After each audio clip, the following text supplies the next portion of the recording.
Hello friends, कैसे आप लोग। तो जैसे कि आपको पता ही है कि यार हम लोग वास्तविक संख्या पढ़ रहे हैं और वास्तविक संख्या का हमारा आज अगला क्लास चलेगा जिसमें हम एक्सरसाइज 2.a यानी वास्तविक संख्या का पहला पाठ स्टार्ट करने वाले हैं, जिसे पहला क्वेश्चन हमारा है अभाज्य गुणनखंड के रूप में व्यक्त करें। और हम आपको बताएंगे कि अभाज्य गुणनखंड के रूप में कैसे व्यक्त किया जाता है। पहला हमारा प्रश्न है 140। तो 140 को हम खंड करेंगे, 2 से डिवाइड करेंगे तो यहाँ पे 70, फिर 2 से डिवाइड किए 35, और 35 2 से डिवाइड नहीं होने वाली है तो 5 से डिवाइड किए 7, और फिर 7 को 7 से डिवाइड किए 1। अब देखना आपको यहाँ आया है कि 140 लिखना है। 140 बराबर जो जो इधर का खंड करने पे आया याद रखेंगे, जो जो खंड करने पे आया उसी को लिखेंगे। तो खंड करने पर 2 गुना 2 गुना 5 गुना 7, फिर यहाँ पर लिखेंगे 140 बराबर 2 2 देखेंगे ध्यान से, तो हमारे पास 2 है 2, तो यहाँ पर 2 लिखेंगे। फिर 5 5 हमारे पास 1 है तो 1 लिखेंगे। फिर यहाँ पर 7 7 1 है तो 1 लिखेंगे।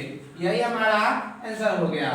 अगर आपको कहा जाए 140 का भाज्य गुणनखंड करें तो इसी प्रकार करेंगे। ये हमारा पहला क्वेश्चन था। दूसरा क्वेश्चन हमारा है 156। दूसरा क्वेश्चन हमारा है 156। तो हम 156 खंड करते हैं, 2 से लगाएंगे यहाँ पे आएगा 78, फिर 2 से लगाएंगे यहाँ आएगा 39, फिर 3 से लगाएंगे आएगा 13, फिर 13 को लगाएंगे 13 से तो यहाँ पर 1 आ जाएगा। फिर आपको यहाँ पर लिखना है 156 बराबर, फिर आप इधर जो भी खंड है सब लिखेंगे।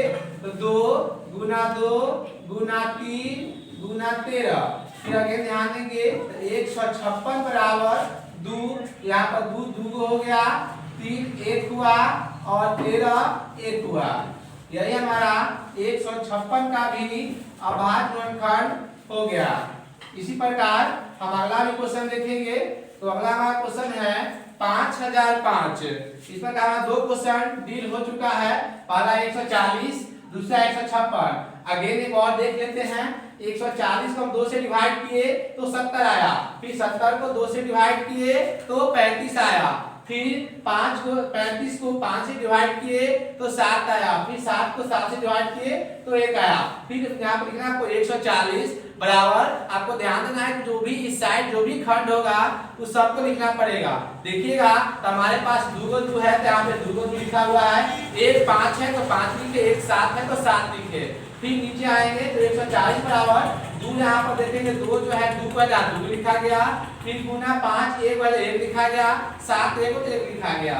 फिर इसी क्रम में आगे देखिए तो अगला प्रश्न है 156 को 2 से डिवाइड किए तो 78 आया, फिर 2 से डिवाइड किए 39 आया, फिर 3 से डिवाइड किए 13 आया, और 13 को 13 से डिवाइड किए तो 1 आया। अगेन देखिए तो 156 बराबर जो जो इस साइड हमारा आया उसको लिखना पड़ेगा।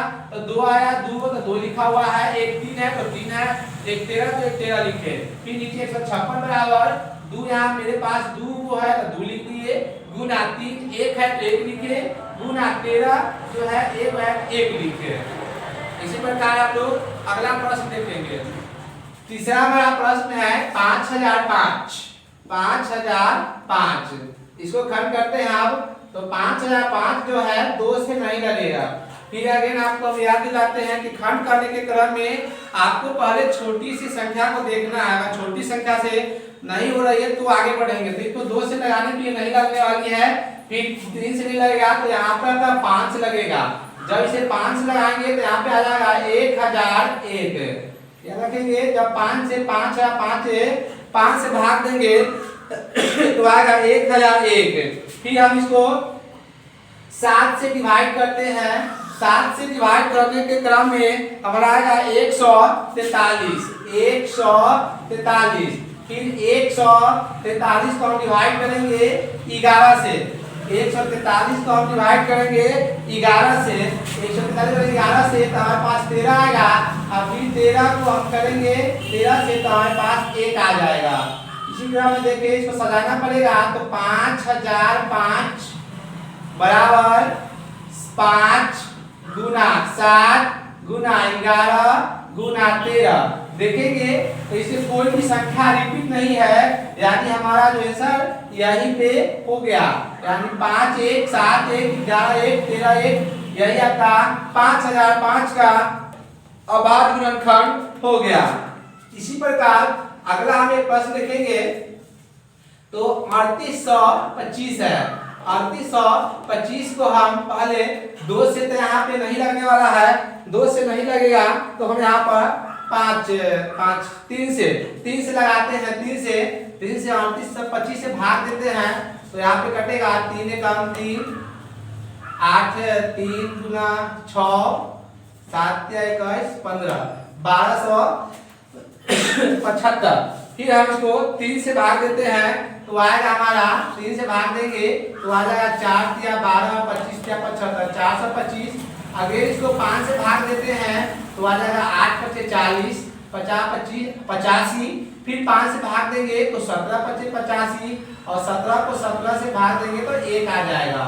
इसी क्रम इसका हम लोग इसको सजाएंगे तो 3825 बराबर 3 देखेंगे 2 आया है, फिर हमारे पास 5 भी 2 है और एक संख्या 17 है। अगर इसको सजाएंगे तो 2 हो जाएगा, 5 भी 2 हो जाएगा और 17 हमारा 1 हो जाएगा।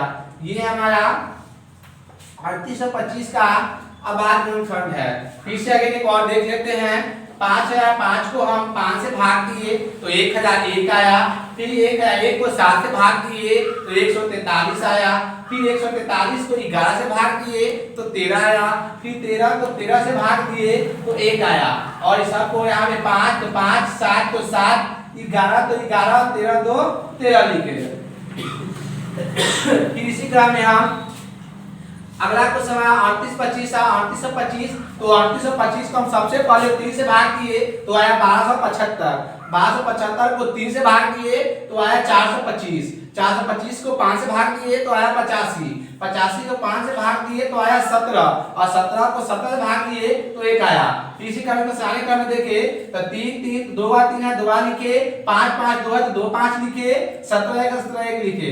इसे सजा दिए तो 3 2 हो गया, 5 भी 2 हुआ और 17 हमारा 1 हो गया। इसी क्रम में इसका भी हमारा आंसर क्लियर हो चुका। अब हमारा एक और लास्ट क्वेश्चन है उसे भी देख लेते हैं। एक लास्ट वाला प्रश्न बचा हुआ है जो है 74 29 को हम 2 से तो यहाँ लगने वाले नहीं है तो इसे हम सबसे पहले 17 से भाग देते हैं। 17 से भाग देने पर चेक कर लेते हैं कितना आएगा तो 437 आएगा। सॉरी 437, हाँ 437 आएगा 17 से डिवाइड करने पर। फिर 19 से डिवाइड करेंगे, 19 से डिवाइड करने पर आ जाएगा हमारा 19 38 23 और फिर इसको 23 से डिवाइड करेंगे तो 1 आ जाएगा।